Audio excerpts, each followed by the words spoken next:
Hello students, hope you all are doing well. I'm Supreet Kaur, welcomes all of you on our YouTube channel Smart PTE Tricks. First of all, I would like to thank all of you for your love and support. And today I'm here to announce that now we are arranging our online classes again. For some circumstances, we were not arranging online classes and we got some complaints from all of you who are interested. But now we are arranging online classes on time, especially reading and speaking modules. And if you are interested, you can contact us on the number given below, as our contact preferences are changed now. And again, I would like to thank all of you from depth of my heart, because with your love and support we are reaching here. And keep supporting. Daniel Harris, a scholar of consumption and style, has observed that until photography finally supplanted illustration as the primary means of advertising clothing, in the 1950s, glamour adhered less in the face of the drawing, which was by necessity schematic and generalized, than in the sketch's attitude, posture, and gestures, especially in the strangely dainty positions of the hands. Glamour once resided so emphatically in the stance of the model that the faces in the illustrations cannot really be said to have expressions at all, but angles or tilts. The chin raised upwards in a haughty look. The eyes lowered in an attitude of introspection. The head cocked at an inquisitive or coquettish angle. Or the profile presented in sharp outline, emanating power, the severity like an emperor's bust embossed on a Roman coin.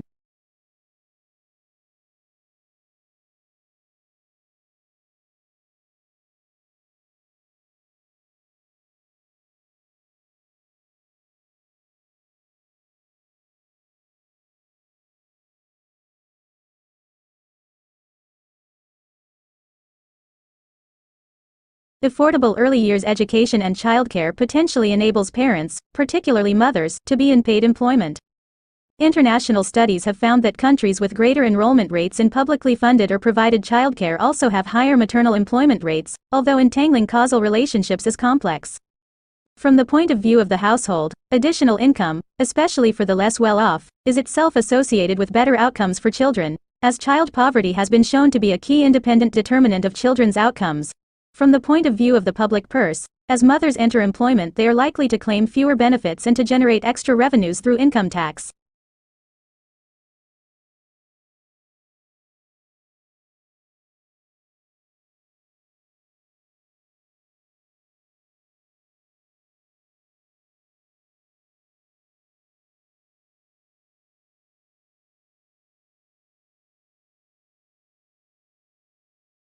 Look at the recent Most Respected Companies survey by the Financial Times.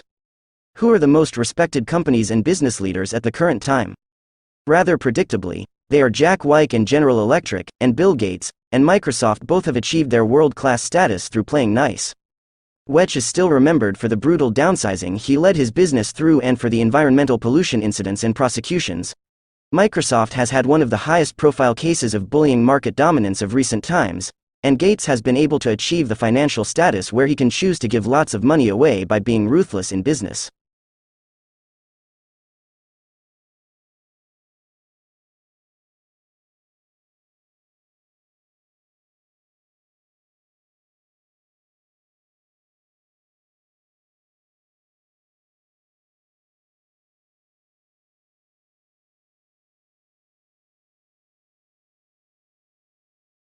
The fall of smallpox began with the realization that survivors of the disease were immune for the rest of their lives. This led to the practice of variolation, a process of exposing a healthy person to infected material from a person with smallpox in the hopes of producing a mild disease that provided immunity from further infection. The first written account of variolation describes a Buddhist nun practicing around 1022 to 1063 AD. By the 1700s, this method of variolation was common practice in China, India, and Turkey. In the late 1700s, European physicians used this and other methods of variolation, but reported devastating results in some cases. Overall, 2% to 3% of people who were variolated died of smallpox, but this practice decreased the total number of smallpox fatalities by tenfold.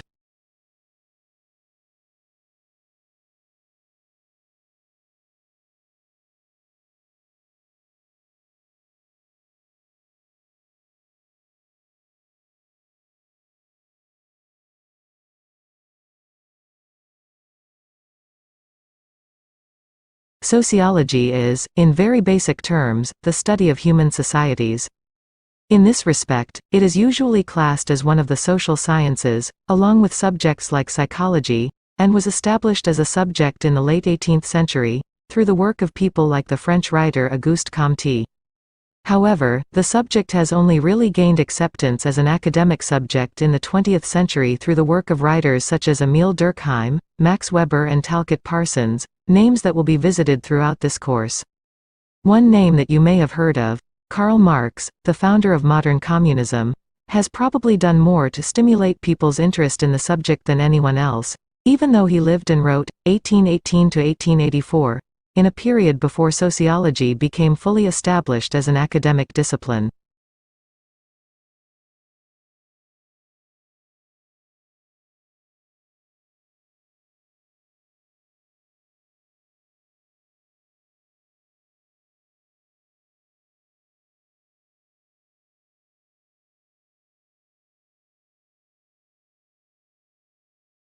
The study of objects constitutes a relatively new field of academic enquiry, commonly referred to as material culture studies. Students of material culture seek to understand societies, both past and present, through careful study and observation of the physical or material objects generated by those societies. The source material for study is exceptionally wide, including not just human-made artifacts but also natural objects and even preserved body parts, as you saw in the film, Encountering a Body. Some specialists in the field of material culture have made bold claims for its preeminence. In certain disciplines, it reigns supreme. It plays a critical role in archaeology, for example, especially in circumstances where written evidence is either patchy or non-existent.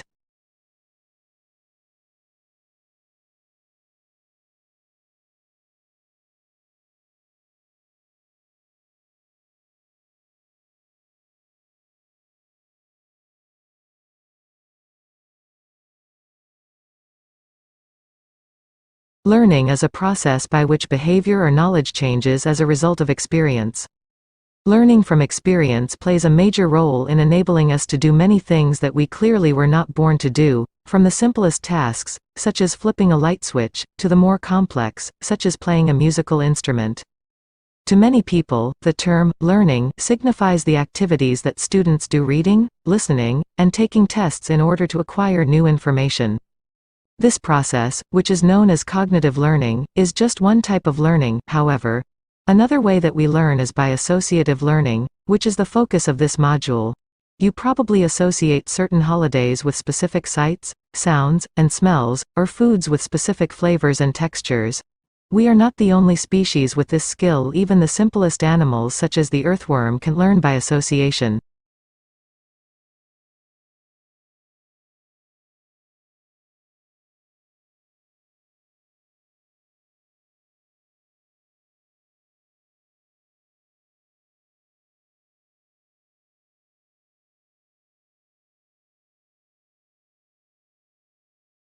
Snails are not traditionally known for quick thinking, but new research shows they can make complex decisions using just 2 brain cells in findings that could help engineers design more efficient robots. Scientists at the University of Sussex attached electrodes to the heads of freshwater snails as they searched for lettuce. They found that just 1 cell was used by the mollusk to tell if it was hungry or not, while another let it know when food was present. Food searching is an example of goal-directed behavior, during which an animal must integrate information about both its external environment and internal state while using as little energy as possible. Lead researcher Professor George Kemenes said, "This will eventually help us design the brains of robots based on the principle of using the fewest possible components necessary to perform complex tasks."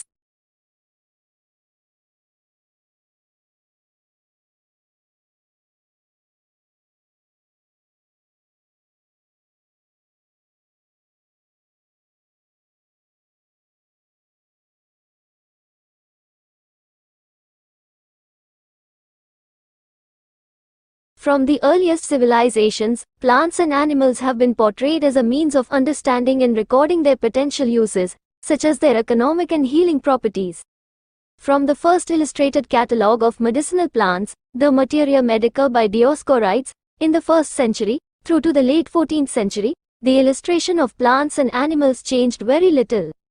Woodcuts in instructional manuals and herbals were often repeatedly copied over the centuries, resulting in a loss of definition and accuracy so that they became little more than stylized decoration. With the growing popularity of copperplate engravings, the traditional use of woodcuts declined and the representation of plants and animals became more accurate.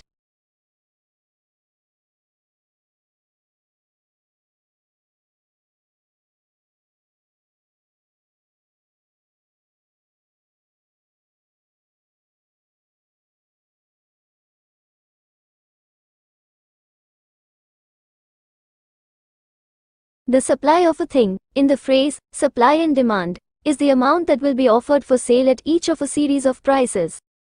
The demand is the amount that will be bought at each of a series of prices. The principle that value depends on supply and demand means that in the case of nearly every commodity, more will be bought if the price is lowered, less will be bought if the price is raised. Therefore, sellers, if they wish to induce buyers to take more of a commodity than they are already doing, must reduce its price. If they raise its price, they will sell less. If there is a general falling off in demand, due, say, to trade depression, sellers will either have to reduce prices or put less on the market. They will not be able to sell the same amount at the same price. Similarly with supply. At a certain price a certain amount will be offered for sale, at a higher price more will be offered, at a lower price less. If consumers want more, they must offer a higher price. If they want less, they will probably be able to force prices down. That is the first result of a change in demand or supply.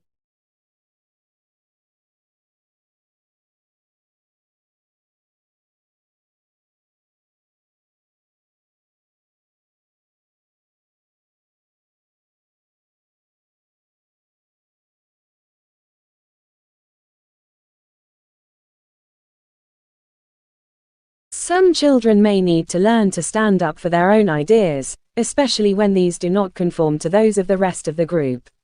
But children also need to learn discretion, so that they can judge when it is appropriate to be divergent and original, and when it is appropriate to conform.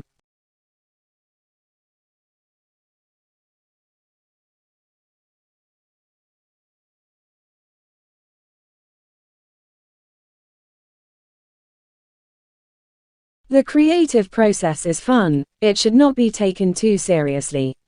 Creativity may seem like a fun, self-indulgent activity to counteract the more serious work of the classroom. But the creative process presents many challenges. It requires concentration, persistence and determination to succeed. It may in fact be a frustrating and difficult process. Creativity deserves to be taken seriously.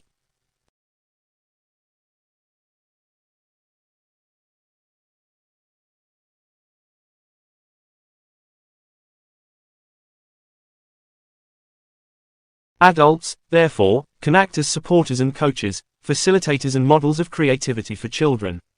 But on the other hand, adults also have the potential to stifle opportunities for creativity by being overly didactic or prescriptive. They can limit creativity by discouraging fantasy or by having low expectations about what young children are able to achieve.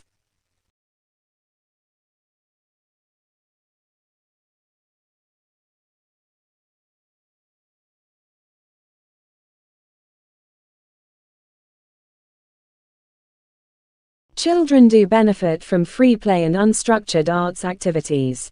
But left entirely to their own devices, children's play and artwork can become routine and repetitive. Children need stimulation and creative problems to solve. Adults can help children to develop their creative skills through play.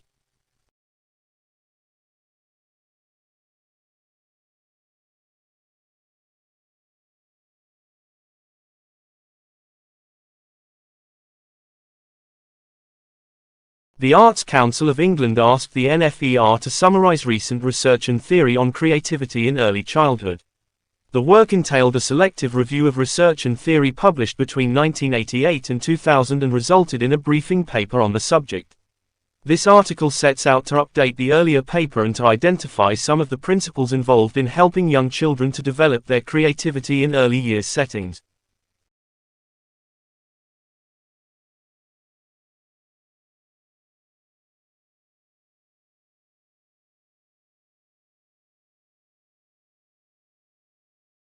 Children find it easy to transfer learning from one area, domain to another. All the evidence shows that most children find it very difficult to transfer learning from one area to another. Knowledge and skills are so context-specific that children may simply fail to recognize that something they had already learned can be applied to a new situation. Adults can help children to make the connection.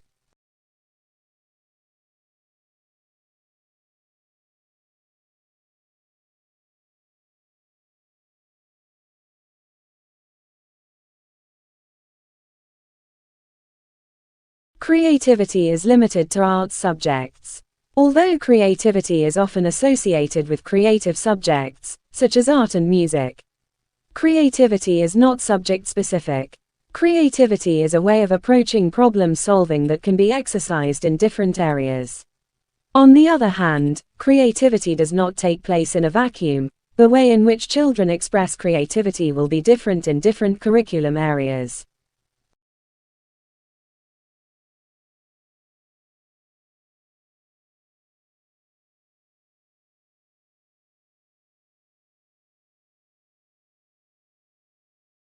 There is a balance to be struck here, because insisting on extensive knowledge and skill development can be stultifying. On the other hand, knowledge and skill are fundamental to creativity. Existing knowledge of the world is a starting point for young children's play.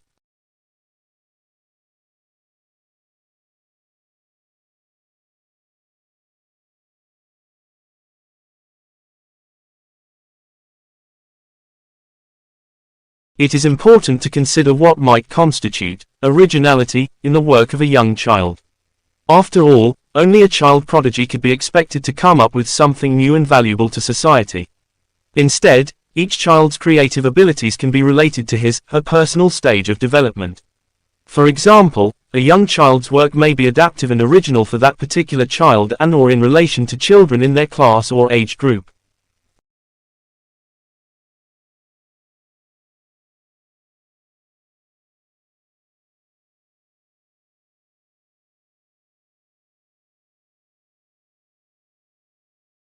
While there is a body of research into the impact of artists in school schemes, the role of artists in encouraging young children's creativity has not yet been well researched. In other words, although the involvement of professional artists and creative workers has considerable potential to be helpful, we do not have research evidence to say what kinds of involvement may have the greatest impact on creativity.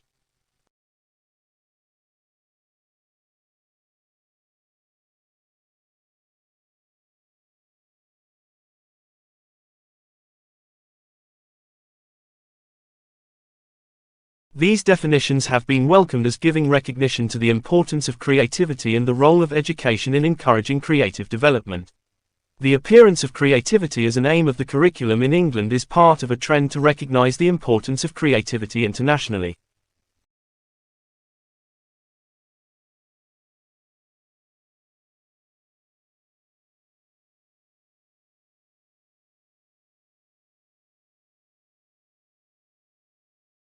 Cultivating a strong feeling of community within the learning environment.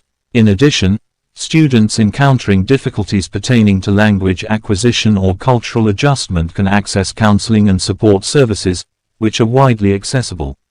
These services aim to promote the well-being and academic achievement of these students.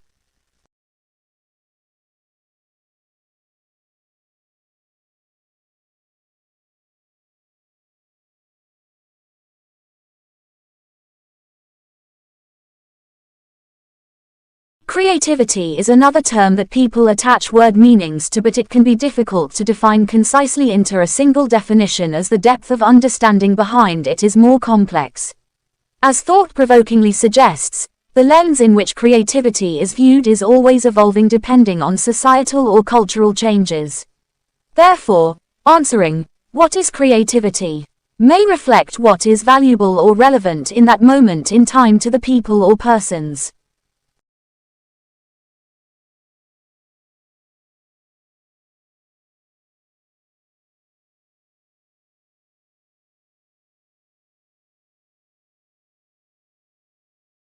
The adoption of this complete mini-bilingual program aims to empower our varied student group. Through the incorporation of critical literacy, cultural comprehension, and language competency, our educational environment fosters a supportive atmosphere in which students can flourish intellectually, linguistically, and culturally.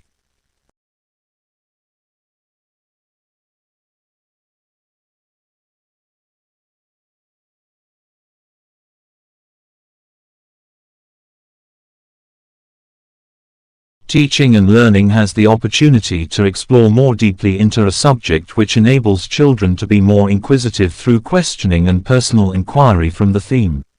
This is a new journey for the school and we are truly still at the start of it. Nevertheless, there is a sense of freedom to explore creativity within the classroom.